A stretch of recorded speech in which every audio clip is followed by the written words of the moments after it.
இன்றைக்கி ஒரு சிம்பிள் வீடியோங்க. கேச்சரியை பற்றி ஒரு சின்ன வீடியோ. நம்ம ரெகுலராக நம்ம மெயின்டைன் பண்ணுற ஒரு கேச்சரி. இதில் எந்த எலக்ட்ரிக்கல் கம்ப்ளைண்ட்டு எந்த கம்ப்ளைண்ட் இருந்தாலும் நம்ம தான் அட்டன் பண்ணுவோம். அதை பற்றி ஒரு சின்ன வீடியோ போடலான்னு ஒரு ஐடியா. இது கேச்சரியில் இதுதாங்க தெர்மோமீட்ரு.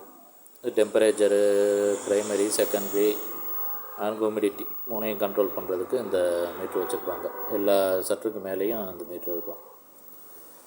இந்த பாருங்கள், இந்த இண்டிகேஷனு இதில் நம்ம ஆன் பண்ணி ஆஃப் பண்ணிக்கலாம்.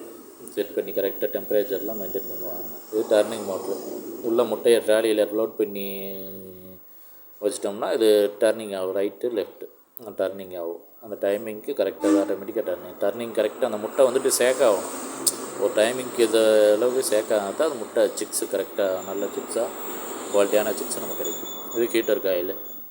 சட்டருக்கு கேச்சரி சட்டருக்குள்ளே இருக்கிற ஹீட்டர் காயில். இந்த ஹீட்டர் தான் யூஸ் பண்ணணும். 500 வாட்ஸு 1000 வாட்ஸுன்னு இருக்குது இந்த ஹீட்டரு.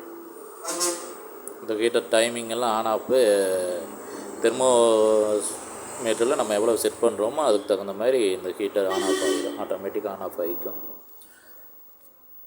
இது ரிலே ஃபங்க்ஷன் தான். நார்மலு பவர் ரிலே யூஸ் பண்ணுவாங்க. இதுக்கு சட்டருக்கு மேலே டாப்பில் அந்த ரிலே ஃபங்க்ஷன்லாம் இருக்கும். தெர்மோமீட்டரில் தான் ஹியூமிடிட்டி, ப்ரைமரி ஹீட்ரு, செகண்டரி ஹீட்ரு மூணுக்குமே 3 ரிலே வச்சுருப்பாங்க. அந்த ரிலே மூலமாக தான் நமக்கு ஆட்டோமேட்டிக்காக கட் ஆஃப் ஆகி கரெக்டாக டெம்பரேச்சரு, ஹியூமிடிட்டி எல்லாம் ஒரு 1 ஹவருக்கு ஒன்ஸு எல்லாம் நோட் பண்ணி வைப்பாங்க. எல்லாமே கரெக்டாக இருந்தால் தான் சிக்ஸு நமக்கு நல்ல குவாலிட்டியாக இருக்கும். இதுதான் தெர்மோமீட்ரு.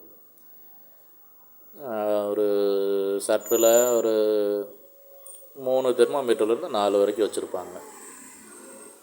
ப்ரைமரிக்கு ஒன்று, செகண்டரிக்கு ஒன்று, கூல் வாட்டர்னு ஒன்று வச்சுருப்பாங்க.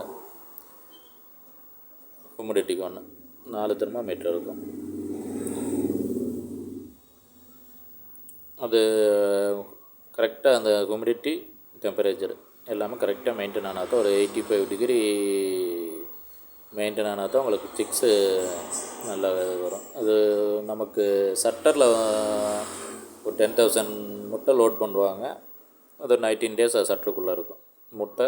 இந்த டைமிங்க்கு அந்த டைமிங்க்கு தகுந்த மாதிரி முட்டை ரைட்டு லெஃப்ட்டுன்னு சேக் ஆகும். இங்கே பாருங்கள், இதுதான் ஹேச்சரி. ஹேச்சரியில் வந்துட்டு ட்ரே இந்த மாதிரி இருக்கும், ஸ்ட்ரைட்டாக இருக்கும். இதில் முட்டை சேக் ஆகாது. இது எதனால் வந்துட்டு லாஸ்ட்டு 2 டேஸ் மட்டும் கேச்சரியில் மாற்றுறாங்க, சட்டரிலேருந்து கேச்சரிக்கு மாற்றுறாங்கன்னா அந்த சேக்கிங் இருக்கிறப்ப சிக்ஸ் எல்லாம் கீழே வந்துடும். 19 டேஸ்லேருந்து குஞ்சு வெளியே வர ஆரம்பிச்சிடும். அந்த கோழி குஞ்சு வெளியே வராமல் இருக்கிறதுக்கு தான் அந்த 2 டேஸ் மட்டும் அதில் வைப்பாங்க. இதுதான் ஃபேன் மோட்ரு. அந்த ஃபேன் மோட்டரோட ஸ்பீடு கரெக்டாக இருக்கணும். இது ஹியூமிடிட்டி காயில் லைனு. இதில் அந்த டைமிங்க்கு வந்துட்டு ஹியூமிடிட்டி காயில் ஆன் ஆகும், வாட்ரு உள்ளே போகும். இந்த டெம்பரேச்சருக்கு நம்ம செட் பண்ணியிருக்கிற ஹியூமிடிட்டிக்கு தகுந்த அளவு லைட்டாக வாட்ரு உள்ளே போகும்.